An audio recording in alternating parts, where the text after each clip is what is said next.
Hey Geeks, what's going on? My name is Brandon. Welcome back to the Geek XP. We are here for our first in a long time, and the first just review, but our episode review for the newest Steven Universe, Room for Ruby. I'm hoping to have these out every Monday after an episode of Steven Universe, which typically come out on Thursday. That gives me the weekend to organize my thoughts. I have to watch these online because I don't have cable at my apartment, and so then I watch them when they become available online. Think about them, watch them again, think about it, and then record my review for you guys, edit it together.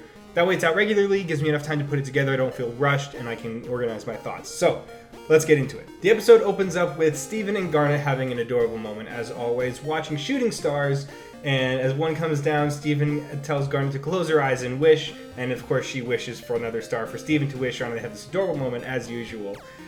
When a pink screaming star comes down, which is one of the rubies from the group of rubies that came to Earth before in their little ship, and this was Navy, the one with the little belly button gem, and she was the really sort of like shy, cute one that seemed really nice, and so she's all, I want to stay on Earth, don't send me back to homeworld, they're all mean to me, and Garnet is skeptical, but Steven uses the story from The Answer as sort of like a Ruby coming down from space and falling in love with Earth. Doesn't that sound familiar? And Garnet's, of course, all bashful. So he convinces her. She seems skeptical still, and she's like, work your magic, Steven. Us knowing that Garnet has future vision gives us an idea that she already has an inkling of what are the possibilities here. So Steven decides to bring Ruby to the barn, introduces her to Peridot and Lapis. Peridot is all excited about teaching this Ruby the ways of Earth. Lapis is a little unsure. For her, it was really difficult to overcome her issues with the crystal gems, with Earth as a whole. She was worried about having someone else go through that.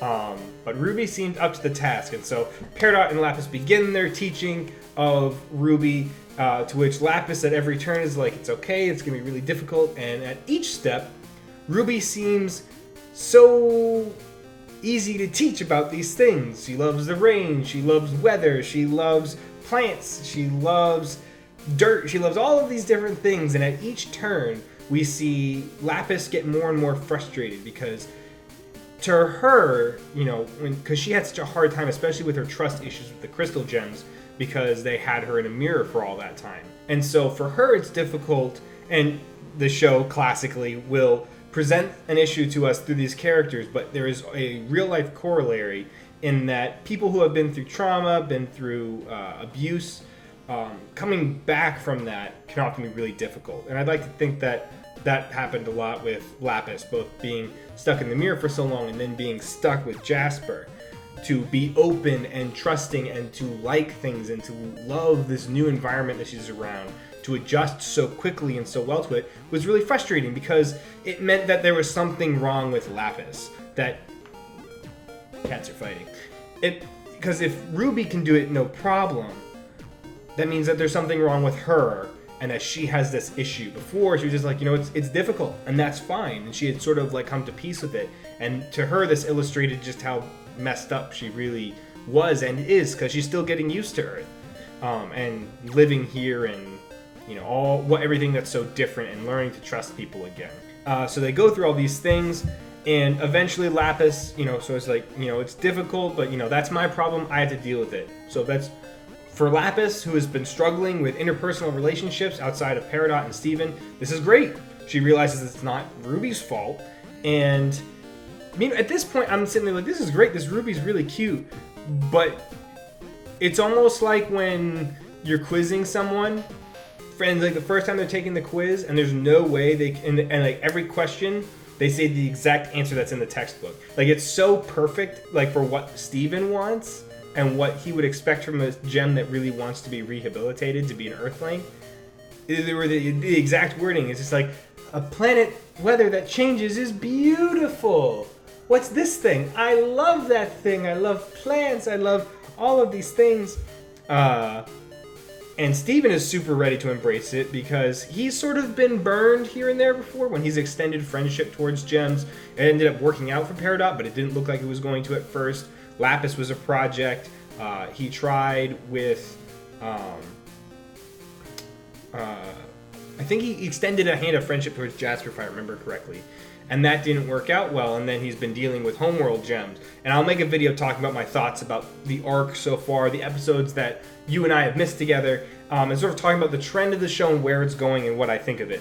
But he's dealt with a lot of failure in bringing these gems, so one that's so easily embracing these difficulties. The Centipedal, that was another one that he's tried and failed to bring back.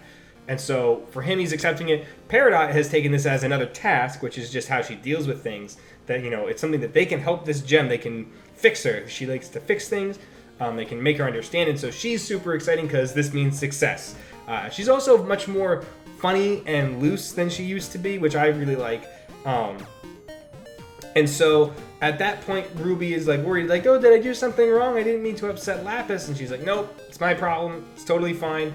And so we think it's resolved, and Ruby is, or Navy, is like, I just wish I had my ship, which she's walked past probably a couple times as the ship is now part of the decoration at the barn. She says, it's the only place I've ever felt at home. And so Steven's like, well, we have it. Do you want to take it out? You can stay there.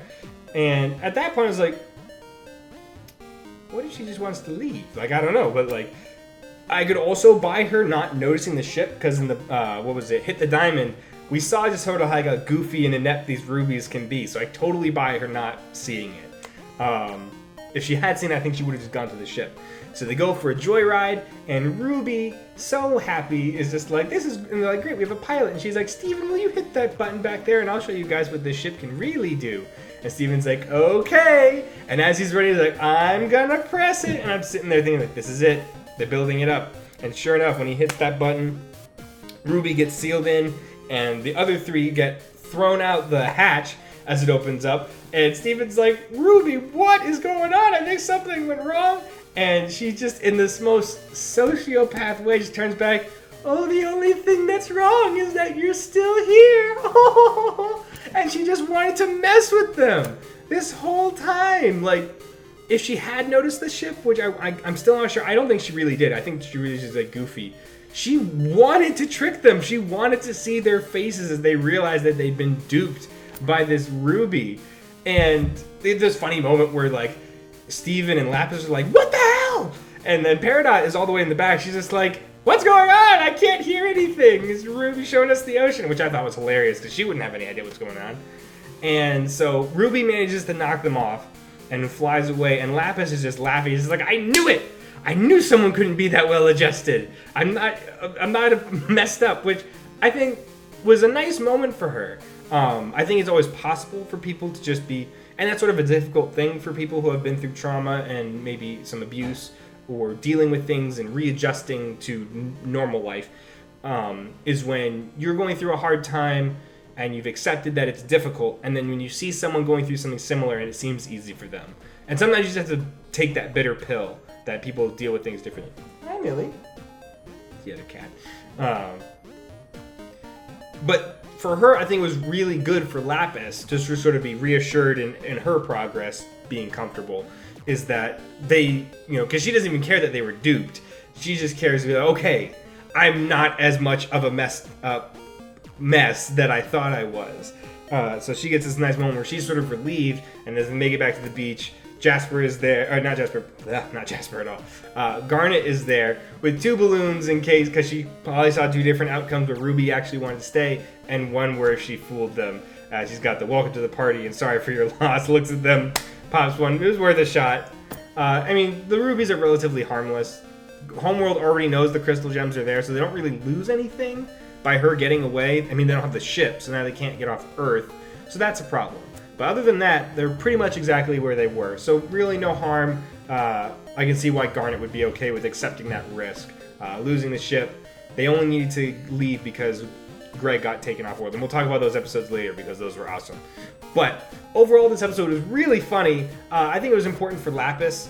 This and the last one episodes were more of like our fun slice of life episodes that we have usually between the heavy lore plot driving episodes. But this one I really liked because we got to have a nice little arc for Lapis and sort of her dealing with her own issues, trust and acceptance and that sort of thing. And we got to see Steven once again trying to work his charisma skills that he inherited from his mom to bring people together. It doesn't always work, but when it does work, it's pretty great. But let me know what you guys thought about this episode down in the comments section. Like this video if you enjoyed. I'm going to try to do these reviews every week or anytime there's a new episode of Steven. So I hope you guys enjoyed. If you're looking for more, make sure to subscribe to the Geek XP and hit that little bell icon so you get notified every time we put up a new video.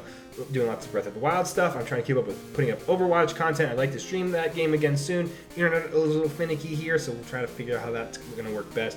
But you guys have been rewarded some Geek XP. Thank you so much for watching. And until next time, stay geeky, my friends.